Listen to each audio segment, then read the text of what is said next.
salat subuh berjamaah dan nanti dilanjutkan dengan kajian subuh. Alhamdulillah atas nikmat Allah, baik nikmat iman, nikmat Islam, sehingga kita semua dapat melaksanakan ibadah di Masjid Yerusalem ini. Salawat dan salam berupa kita curahkan kepada junjungan kita baginda Nabi besar Muhammad sallallahu alaihi wasallam beserta keluarganya, sahabatnya, dan kita semua umatnya yang selalu senantiasa menjunjung sunnah-sunnah Rasulullah SAW, berharap mendapatkan syafaat beliau di yaumil akhir nanti. Amin ya rabbal alamin. Bapak-bapak jamaah Baitus Salam yang dirahmati Allah dan pemirsa Zoom yang dimanapun berada, pada kesempatan ini insyaallah kajian ahad subuh akan disampaikan oleh guru kita Ustaz Muzaik Abdul Sifat SPDI tentang tafsir Quran surah Al-Baqarah ayat 36 dan 37. Baiklah, marilah sama-sama kita awali dan kita mulai dengan membaca basmalah. Bismillahirrahmanirrahim. Untuk itu kami persilakan kepada guru kami Ustaz Muzaik. Bismillahirrahmanirrahim. Assalamualaikum warahmatullahi wabarakatuh.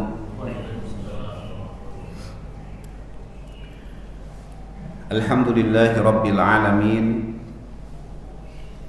Wal aqibatu lil muttaqin wala udwana illa 'alal zalimin. Asyhadu an la ilaha illallah wahdahu la syarika lah. Wa asyhadu anna Muhammadan 'abduhu wa rasuluhu la nabiyya ba'dah. Allahumma salli wa sallim ala nabiyyina Muhammadin wa ala alihi wa ashabihi ajma'in. Subhanaka la ilma lana illa ma 'allamtana innaka antal alimul hakim.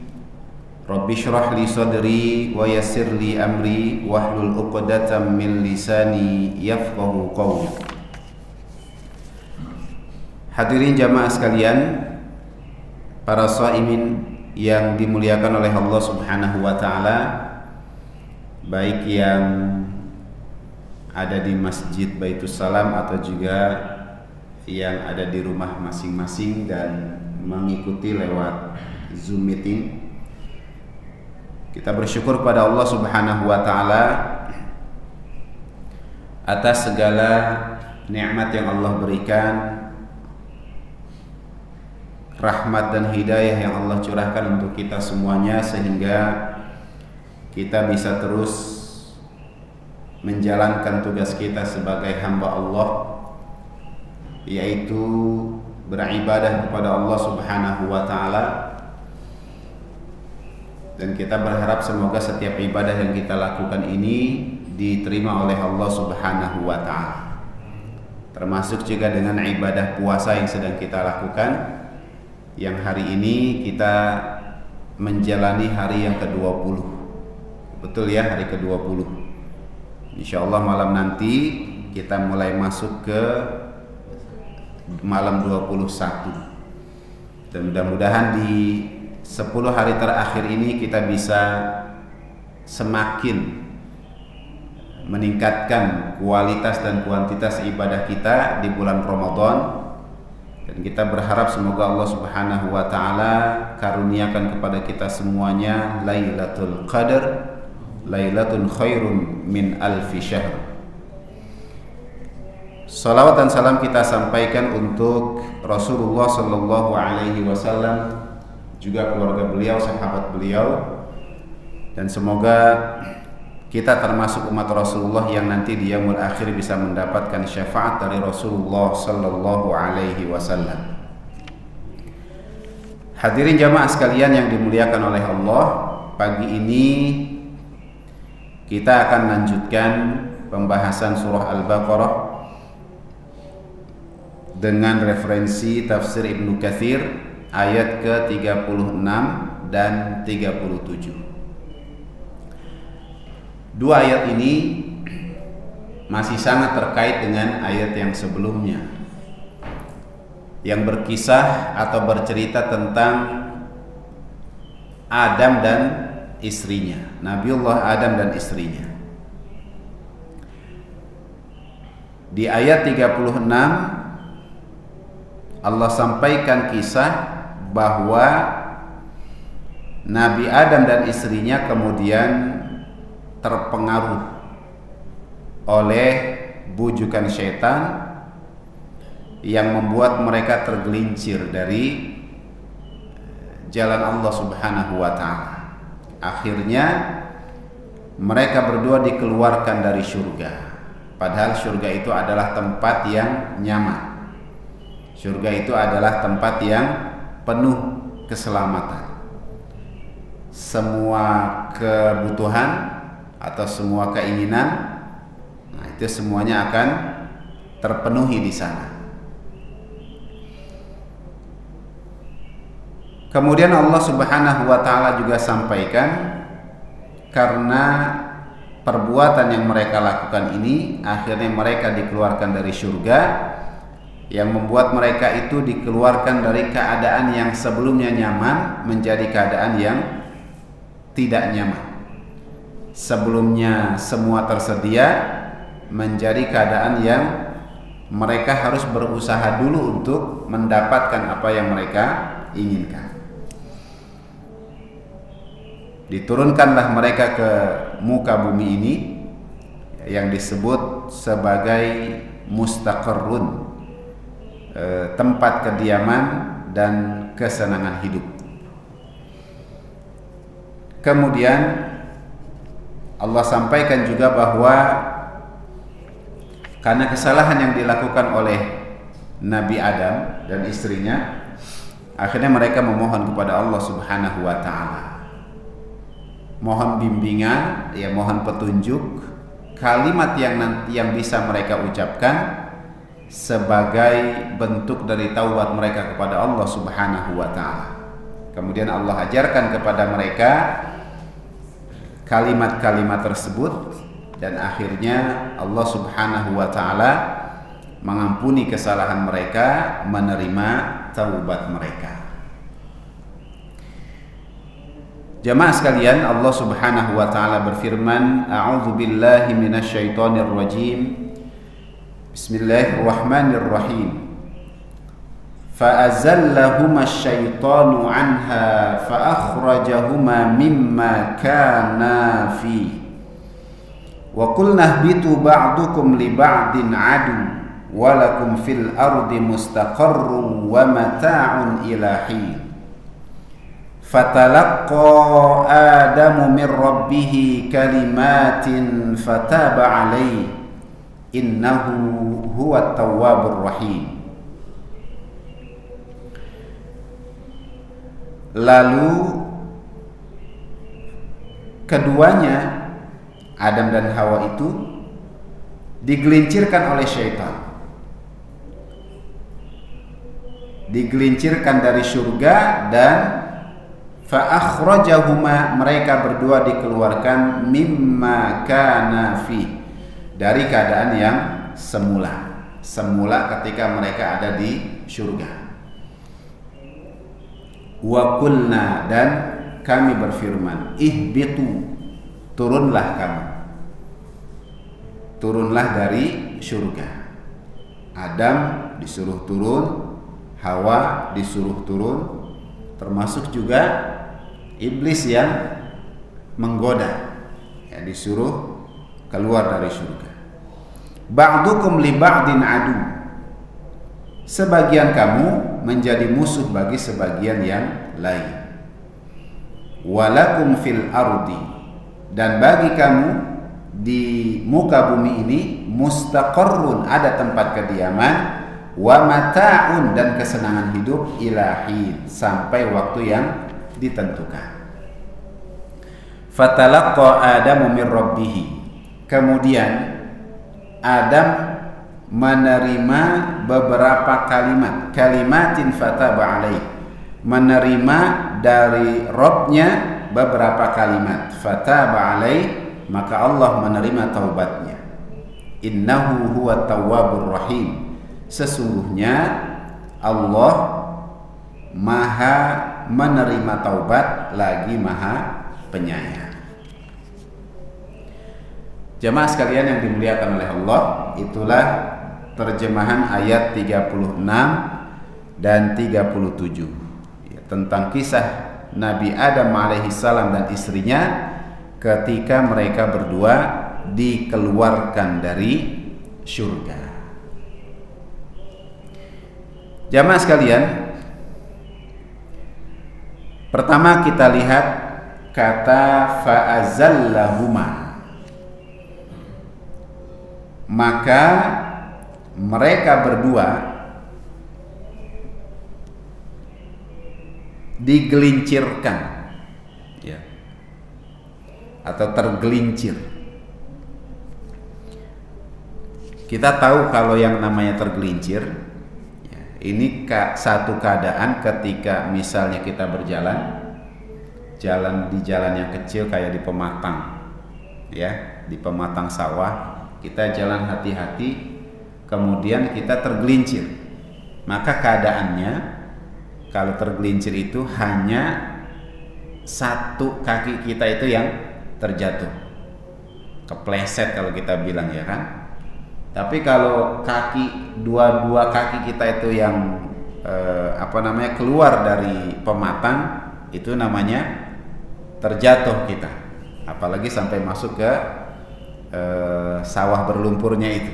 Nah, itu bukan tergelincir, tapi kita udah jatuh. Kalau tergelincir itu kepleset, kemudian hanya satu kaki kita saja, sedangkan satu kaki masih di atas, tergelincir. Dan ini yang dialami oleh Nabi Adam alaihissalam. Kok bisa? Misalnya kalau kita bertanya, kenapa bisa? Ya sangat mungkin dan sangat bisa. Karena Adam itu adalah dari jenis manusia. Dan manusia itu tempatnya salah, tempatnya lupa. Ya, fanasiya falam najid lahu azma. Ini ada satu penjelasan dari ulama, ketika Nabi Adam itu tergelincir, ya, itu karena dia terlupa. Ya, terlupa dengan larangan Allah Subhanahu wa taala. Sedangkan pada saat itu ada ya, yang lain itu yang selalu ngebisik-bisikin. Dia makan aja, deketin pohon itu, bagus kelihatan. Nah, itu ada buahnya itu, ranum-ranum. Ya kan? Kalau orang Betawi bilang dalu-dalu buahnya. Ya, merah, merona, menarik untuk dipetik, menarik untuk dimakan. Makan aja. Nah, jadi seperti itu kondisi yang dialami oleh Adam alaihissalam. Nah, sehingga disebutkan fanasiya falam najid lahu azma.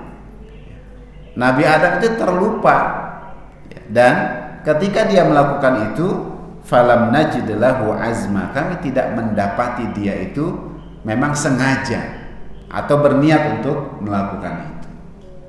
Nah, ini yang dialami oleh Nabiullah Adam, sehingga disebut dengan istilah tergelincir, ya, bukan menjatuhkan dirinya atau menggelincirkan dirinya. Nah, jamaah sekalian, kenapa bisa Nabi Adam itu tergelincir? Karena ini memang ada bisikan-bisikan, ada bujukan-bujukan, rayuan-rayuan yang disampaikan oleh iblis, ya, makhluk Allah yang kemudian dilaknat, dikutuk oleh Allah Subhanahu wa taala karena sebab mereka tidak mau sujud kepada Adam di ayat yang sebelumnya. Usjudu li Adam, ya, sujudlah kalian kepada Adam, perintah Allah. Fasajadu, malaikat itu kemudian bersujud, illa iblis, ya, kecuali iblis. Nah, sehingga bisa jadi ketika kita memahami ayat ini, apa yang dilakukan oleh iblis ini adalah bagian dari balas dendamnya iblis kepada Adam. Ini gara-gara lu nih, gitu kan? Akhirnya saya dikeluarkan dari surga. Ya, gara-gara engkau wahai Adam, akhirnya aku menjadi makhluk yang dilaknat oleh Allah Subhanahu wa taala. Maka sejak itu, ya, iblis mulai terus melancarkan bisikan rayuan kepada Adam agar melanggar apa yang dilarang oleh Allah Subhanahu wa taala. Ya. Nah, inilah yang dilakukan oleh iblis. Nah, jamaah sekalian, kita tahu sendiri bahwa iblis dalam tekstual ayat ini dia berasal dari bangsa jin. Ya, dia berasal dari bangsa jin.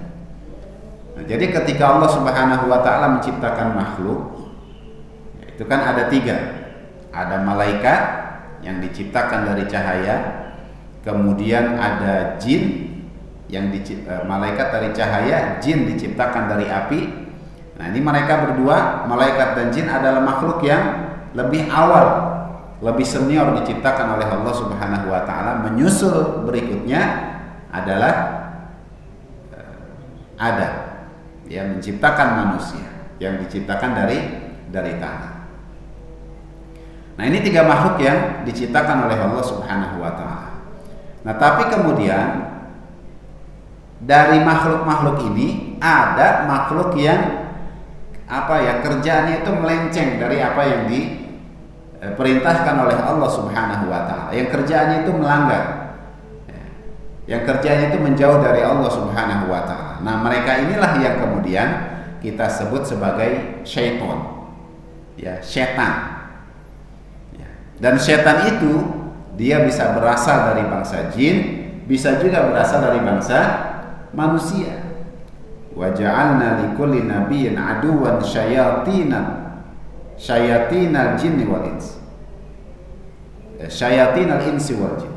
Dan kami jadikan untuk setiap nabi itu punya musuh mereka. Nah, siapa musuhnya? Syayatin adalah para setan yang berasal dari bangsa jin maupun manusia.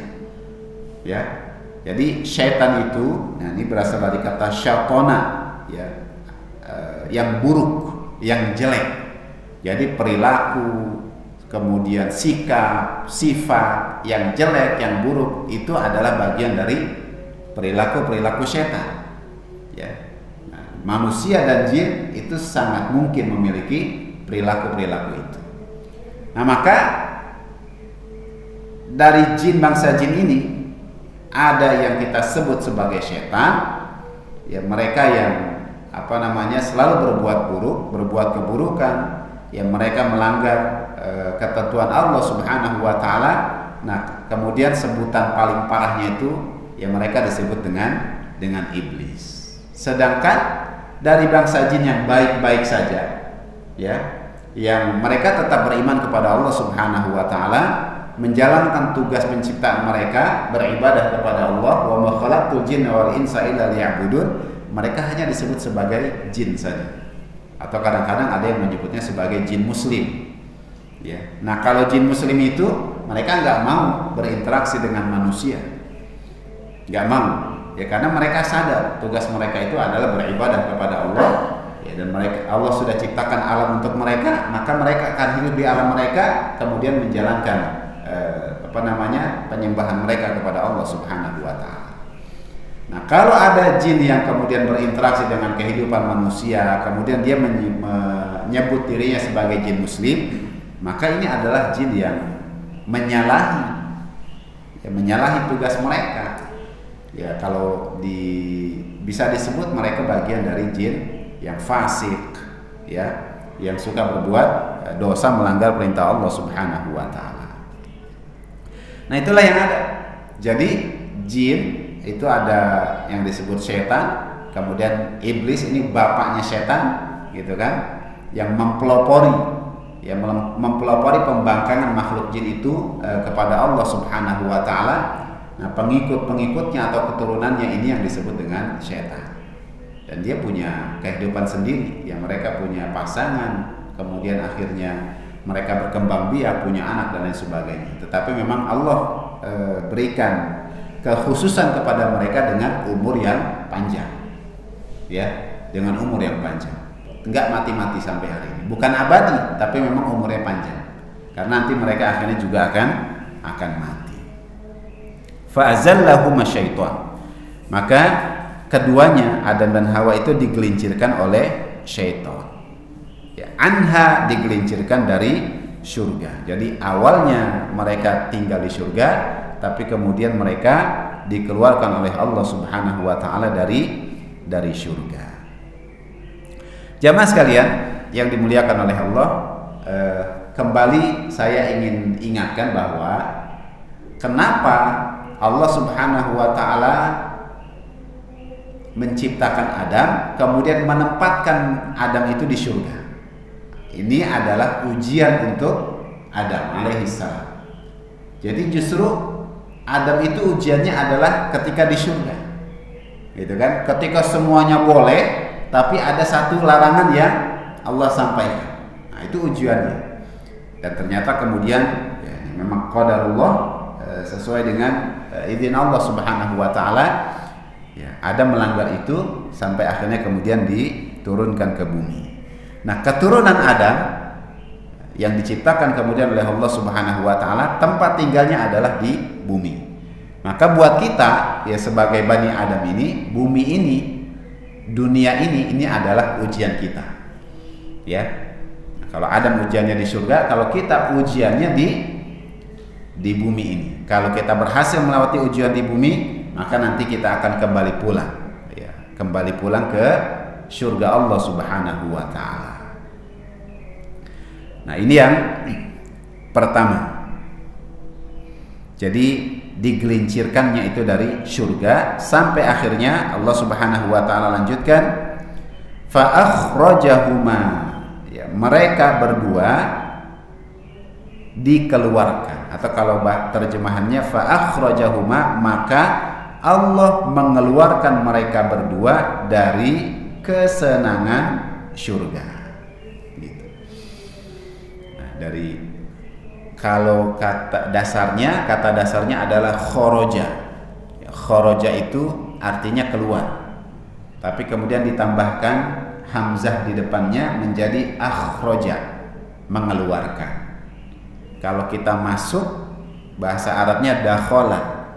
Ya, dakhola. Tapi kalau kita memasukkan, jadi adkhola. Kalau kita duduk, artinya jalasa. Bahasa Arabnya jalasa. Kalau mendudukan, ajlasa. Gitu. Itu ditambahkan hamzah di depannya sehingga artinya menjadi sedikit berubah. Tadinya kita yang aktif, tapi kemudian kita menjadi pasif karena ada pelaku yang lain. Allah mengeluarkan mereka berdua dari kesenangan surga. Ya, padahal di surga itu semuanya nyaman, semuanya tersedia, apa yang diinginkan itu sudah disediakan oleh Allah Subhanahu wa taala. Nah, ada satu pelajaran penting dari kejadian ini ketika Allah Subhanahu wa taala mengeluarkan Adam dan Hawa dari surga itu, yaitu kita harus berhati-hati dengan penyebab yang akan membuat kita itu dikeluarkan oleh Allah Subhanahu wa taala dari kebaikan-kebaikan. Kita harus berhati-hati dengan ini. Nah, apa penyebab yang membuat kita itu dikeluarkan dari kebaikan oleh Allah Subhanahu wa taala? Ya, enggak ada lain kecuali saat kita itu melanggar larangan Allah Subhanahu wa taala. Allah bilang A, ya kita kalau bilang jangan lakukan yang ini, kita justru melakukan. Allah bilang ayo kerjakan ini, kita malah enggak mau, begitu.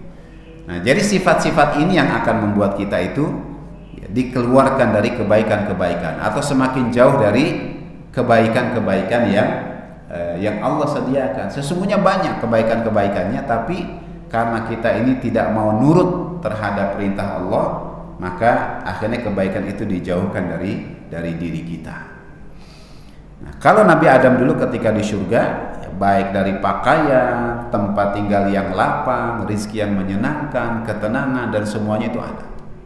Ya, di surga berpakaian, kemudian tempat tinggalnya bagus, ya kan? Semua kebutuhannya ada dan tenang sudah. Ya, orang semua ada, kenapa harus bingung lagi? Gitu. Ya, jadi tenang. Nah, kemudian ketika dikeluarkan, maka semua ini dicabut. Ya, maka ketika turun ke dunia, fa akhrajahuma mimma kana fi, ketika diturunkan dari surga kemudian ditempatkan di muka bumi, tidak berpakaian, dilepas, dilucuti pakaiannya itu kan, Ya, sehingga kalau dari kisahnya ya kita lihat akhirnya Adam berupaya menutupi aurat tubuhnya itu dengan daun-daun yang ada, ya, seperti itu. Ya, makanan pun juga demikian, harus cari dulu. Ya, meskipun memang Allah sediakan di muka bumi ini banyak sumber makanan. Ya, ketenangan nggak ada, ya, apalagi ketika diturunkan ya kemudian terpisah dari istrinya. Gitu. Nah, ini kan menghilangkan ketenangan. Kalau jauh dari pasangan itu menghilangkan ketenangan. Ya, kalau ada orang yang jauh dari pasangan justru tenang, nah ini bahaya. Ya, kalau dekat nggak tenang, begitu jauh baru tenang, nah ini bahaya nih. Ya, nah, berarti dia menyalahi fitrahnya, ya, fitrah hidup berpasangan itu. Nah, inilah yang disampaikan oleh Allah Subhanahu wa taala. Wa qulna ihbitu, kemudian kami berfirman, Allah berfirman, ihbitu, turunlah kamu ke muka bumi ini. Nah, jamaah sekalian, kata turun itu menunjukkan proses yang terjadi dari atas ke bawah. Kan gitu kan? Turun dari atas ke bawah, kalau naik dari bawah ke atas. Gitu. Nah, ini kemudian menjadi dalil yang sangat kuat yang disampaikan oleh para ulama bahwa surga itu tempatnya ada di atas, kalau kita bilang begitu. Surga itu tempatnya ada di langit, gitu. Nah, kalau kita baca surah An-Najm itu, inda sidratil muntaha indaha jannatul ma'wa. Ketika proses Mi'raj, ya, Rasulullah ke Sidratul Muntaha, maka di Sidratul Muntaha itulah indaha jannatul ma'wa. Ya, di sana ada surga yang tinggi, gitu. Nah, ini menjadi dalil yang kuat yang disampaikan oleh para ulama bahwa surga itu tempatnya ada di atas, ada di langit. Buktinya apa? Ya, karena Allah Subhanahu wa taala mengatakan ihbitu, turunlah kamu ke bumi. Ya, berarti kalau turun dari tempat yang tinggi ke tempat yang lebih rendah. Ba'dukum li ba'din adu. Yang berikutnya, sebagian kamu menjadi musuh bagi sebagian yang lain. Nah, ini kabar penting yang Allah sampaikan buat kita, ya, bahwa ternyata memang dalam kehidupan kita ini sesama makhluk Allah itu ternyata ada yang dijadikan saling bermusuhan. Dan kita harus mengenali musuh kita dengan baik, dengan benar. Jangan sampai kemudian kita salah mengambil musuh. Siapa musuh kita yang sebenarnya? Nah, di ayat Quran tuh banyak sekali sudah jelas Allah Subhanahu wa taala sampaikan bahwa musuh kita yang sebenarnya itu siapa? Nggak ada lain kecuali setan, ya kan? Itu musuh kita. Bahkan Allah Subhanahu wa taala sampai menegaskan, jadikan dia benar-benar sebagai musuh. Inna syaitana lakum aduwwum mubin. Sesungguhnya syaitan itu adalah musuh yang nyata, musuh yang jelas buat kalian. Fattakhiduhu aduwa, di ayat yang lain begitu. Maka jadikan dia betul-betul sebagai musuh. Nah, musuh itu nggak pengen lawannya itu menang. Ya, musuh itu ingin lawannya itu pasti kalah, binasa. Itu yang diinginkan oleh musuh. Maka ketika setan itu menjadi musuh kita, maka setan itu nggak akan tenang sebelum melihat kita ini binasa. Setan itu nggak akan tenang hidupnya sebelum melihat kita ini tergelincir dari jalan Allah sampai akhirnya nanti kita masuk ke dalam surga Allah Subhanahu wa taala. Maka mereka akan bersungguh-sungguh, ya, untuk bisa mengalahkan manusia, ya. Ada satu ayat Allah Subhanahu wa taala yang menyampaikan ini sumpahnya setan, ya, sebagai gambaran kesungguhan mereka untuk mengalahkan setan, mengalahkan manusia. Tsumma la'atiyannahum min baini aydihim, ya, kemudian kami akan datangi mereka. Datangi itu dalam rangka menyesatkan. Min baini aydihim, ya, dari depan mereka, kemudian juga dari belakang mereka. wa an aimanihim wa an syama'ilihim, dari sebelah kanan mereka atau juga dari sebelah kiri mereka. Jadi syaitan itu akan mendatangi kita itu dari 4 penjuru. Depan, belakang, kanan, kiri. Digoda dari depan, gak mempan, pindah ke belakang. Belakang gak mempan juga, samping kanan. Samping kanan gak mempan juga, samping kiri. Jadi kita nggak tahu nanti dia berhasilnya itu di arah dari mana, wallahu a'lam, kita nggak tahu. Ya, kita harus membentengi diri kita dari hal itu. Tetapi ini menggambarkan bagaimana kesungguhan mereka untuk menyesatkan manusia itu dari jalan Allah Subhanahu wa taala. Tapi mereka nggak bisa mendatang kita itu dari atas atau juga dari bawah. Apa sebabnya? Karena arah atas itu ini adalah arah yang kemudian digunakan oleh manusia untuk mendekatkan diri kepada Allah. Begitupun arah yang bawah. Arah atas itu dengan apa? Dengan doa-doa yang mereka panjatkan kepada Allah Subhanahu wa taala. Kalau arah bawah dengan sujud atau ibadah yang dilakukan oleh manusia itu kepada Allah Subhanahu wa taala.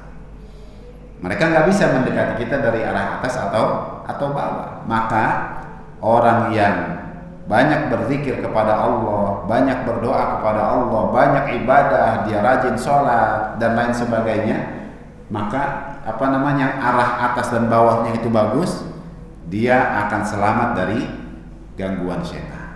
Siapa yang dekat dengan Allah, banyak berzikir kepada Allah, dia akan selamat dari gangguan setan. Tapi kalau yang arah atasnya bolong, bawahnya juga bolong, nah sedangkan sekelilingnya itu setan mengelilingi dia, mereka lah yang akan menjadi orang-orang yang terjerumus dengan godaan syaitan. Nah ini musuh kita, syaitan, yang mereka lakukan begitu. Tetapi tambah lagi keterangan yang patut kita perhatikan, ketika mereka punya kesungguhan yang luar biasa untuk menyesatkan kita, ya Allah kasih mereka umur yang panjang. Ini luar biasa ini, ya. Besarnya upaya yang mereka lakukan. Ya ditambah dengan umur yang panjang. Ya ketika mereka dilaknat oleh Allah, mereka minta izin satu kepada Allah Subhanahu wa taala. Fa'anzirni ila yaumi yub'atsun. Ya, mereka minta umurnya itu ditangguhkan. Ya kemudian Allah izinkan, ya umurnya dipanjangkan bahkan sampai ke hari kiamat. Ya, fa innaka minal munzirin. Ya, silahkan, aku izinkan umur kalian panjang. Jadi memang umurnya panjang. Setan itu jin itu umurnya sampai ribuan tahun, apalagi iblis yang memang tugasnya menyesatkan manusia. Ya. Nah, kalau kita kemudian berpikir kenapa sih Allah pakai ngasih izin? Nah, gitu kan? Allah ngasih izin ke iblis itu umurnya jadi panjang, akhirnya mereka punya waktu lebih banyak untuk menyesatkan manusia. Nah, inilah ujian kita. Ya, ujian kita sebagai manusia yang ditakdirkan oleh Allah Subhanahu wa taala sebagai makhluk terbaik. Karena Allah pengen melihat, ya, siapa di antara kita ini yang terbaik amalnya dengan segala macam gangguan godaan yang ada di sekeliling kita. Walladzi khalaqal mauta wal hayata liyabluwakum ayyukum ahsanu amala. Ya Allah yang menciptakan kehidupan kematian, ya untuk menguji kita, liyabluwakum, ya untuk memberikan ujian kepada kita. Nah, ujian itu ya sebagai wasilah seleksi, sarana seleksi dari Allah Subhanahu wa taala, ayyukum ahsanu amala, siapakah yang paling baik amalnya, gitu. Nah, jamaah sekalian, maka biar kita selamat, ini perlu kita mengetahui apa saja yang menjadi jebakan iblis, apa saja yang menjadi pintu-pintunya setan itu untuk menyesatkan manusia. Nah, ini silahkan tuh baca satu kitab yang ditulis oleh Imam Ibnul Qayyim Al-Jauziyah. Judulnya Talbisul Iblis, Talbis Iblis. Nah, itu dijelaskan semuanya, ya, tentang upaya-upaya yang dilakukan oleh iblis untuk menyesatkan manusia. Atau ada juga di Minhajul Qasidin, ya, ada Mukhtasar Minhajul Qasidin Ibnu Qudamah. Itu menyebutkan ada 10 pintu yang yang digunakan oleh setan itu untuk menyesatkan manusia.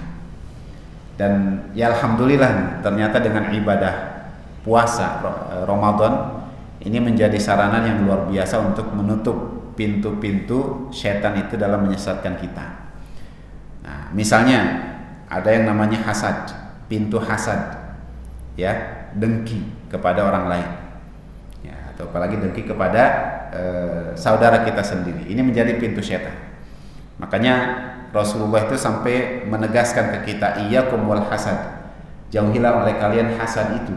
Fa innal hasada yakulul hasanat, karena hasad itu akan memakan kebaikan-kebaikan kita. Kama yakulun narul khashab, sebagaimana api itu memakan kayu bakar. Ya, cepat habisnya. Jadi kalau kita banyak melakukan amal soleh, tapi ada penyakit hasad di hati kita, khawatir nanti kebaikan-kebaikan yang kita lakukan itu ya nggak ada nilainya di sisi Allah. Haba'an mansura, dia akan menjadi seperti debu-debu yang berterbangan. Ada debu nempel di batu, ketika dia kena angin terbang, hilang debunya. Apalagi kalau kena air hujan, bersih langsung debunya. Nah, itulah hasad. Kemudian marah. Nah, ini juga menjadi pintu setan menyesatkan kita. Makanya kalau ada orang yang gampang marahan, gampang emosian, nah ini hati-hati. Ya, jangan-jangan dia termasuk orang-orang yang ada dalam kendali setan itu. Ya disinggung sedikit marah, ngeluarin golok, bacok lo gitu misalnya, kan hati-hati. Ya. Nah, ini bagian dari pengaruh setan.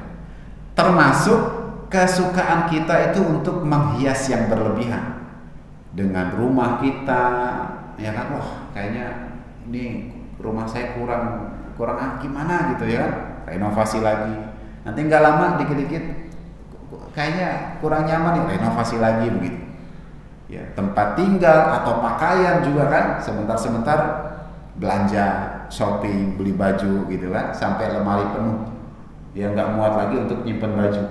Nah, ini peringatan buat kita. Kalau bapak-bapak katanya nggak terlalu senang belanja, katanya, ya kan, tapi ibu-ibu tuh yang senang banget belanja, ya. Saya pernah tanya sama istri, kenapa sih kalau misalnya kondangan nggak mau kelihatan kondangan dengan baju yang sama, ya kan begitu kan? Habis ntar gimana kalau ketemu temen kondangan di sini bajunya itu, kondangan di tempat lain sama juga bajunya gitu. Jadi hanya sekedar itu, ya gara-gara itu. Akhirnya ketika minta izin beli baju lagi, saya bilang boleh kalau mau beli baju, yang penting syaratnya yang ada di lemari itu harus ada yang dikeluarin. Ya, dikeluarinnya kemana? Ya sedekahin, jangan numpuk. Ya, karena nanti semua tumpukan barang-barang yang kita miliki, pakaian, kemudian perhiasan dan sebagainya, itu akan menjadi bagian dari yang akan dihisab atas diri kita. Itu, ya. Kemudian berlebihan dalam makan. Ya, nah ini kita lagi puasa, alhamdulillah selamat dari ini. Nanti ketika udah nggak puasa, hati-hati. Bahkan ketika nanti kita buka puasa, hati-hati juga.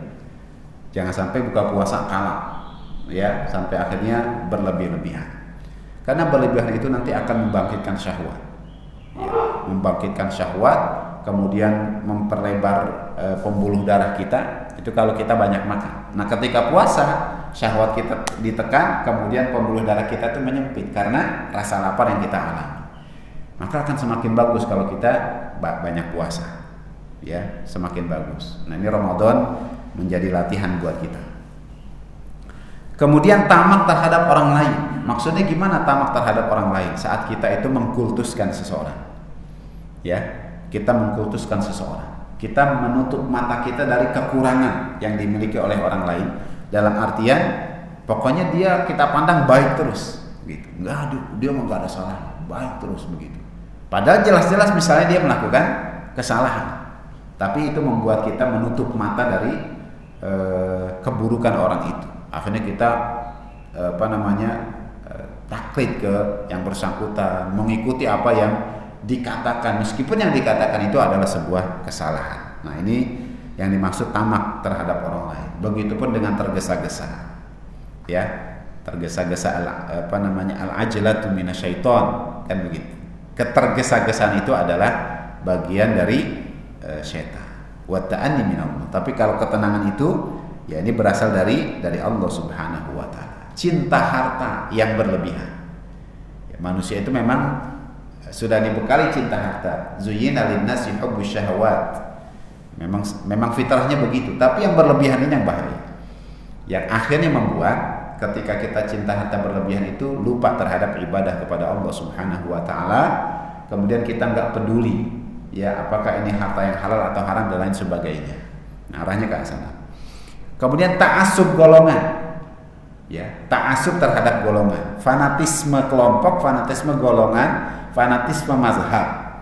Nah, ini juga hati-hati bagian dari syaitan. Makanya kalau orang fanatisme terhadap golongannya, kelompoknya, itu akan mudah melihat atau menilai orang lain itu salah.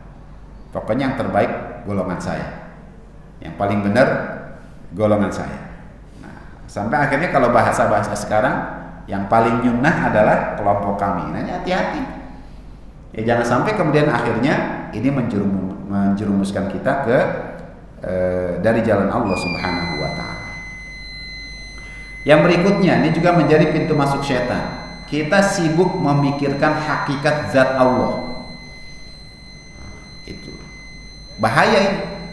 Ya, kalau Allah sampaikan misalnya Allah punya tangan, Allah punya kaki, terus kita sibuk mikirin tangannya Allah kayak gimana, kakinya Allah kayak gimana, wajahnya Allah kayak gimana.